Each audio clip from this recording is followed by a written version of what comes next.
Chers camarades, au cœur d'une crise sanitaire qui bouleverse nos vies au quotidien, je voulais tout d'abord vous adresser un message d'espérance. Que 2021 soit l'année au cours de laquelle l'épidémie recule le plus définitivement possible grâce aux efforts conjugués de tous.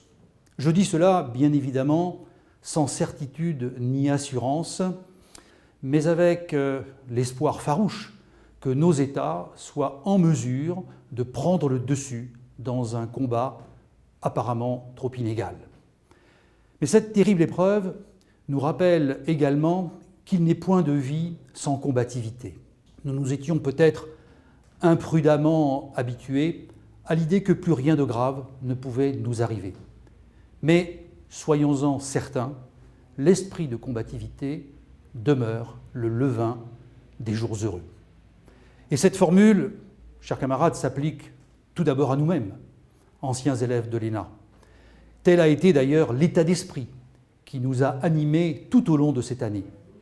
Combatifs, nous l'avons été pour défendre l'esprit de notre école, et tout particulièrement son nom, symbole inaltérable de la République à laquelle nous sommes attachés. Combatifs, nous l'avons été pour rappeler le rôle de l'administration au service de l'intérêt public dans la crise que nous traversons. Combatifs, enfin, nous l'avons été pour conforter les liens qui nous unissent, liens qui unissent les anciens élèves français et du monde entier afin de conforter l'esprit de solidarité qui est le nôtre.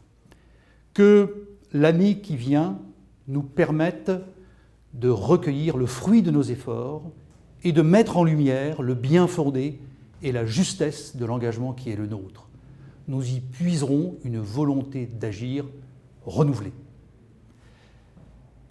En cette veille de nouvelle année, comptant, chers camarades, sur votre soutien en 2021, comme les années précédentes, je tenais en ces instants tout d'abord à vous souhaiter une fin d'année aussi paisible que possible. Et bien entendu, j'adresse à chacune et à chacun d'entre vous mes vœux les plus sincères d'une santé préservée. Et je vous dis à très bientôt.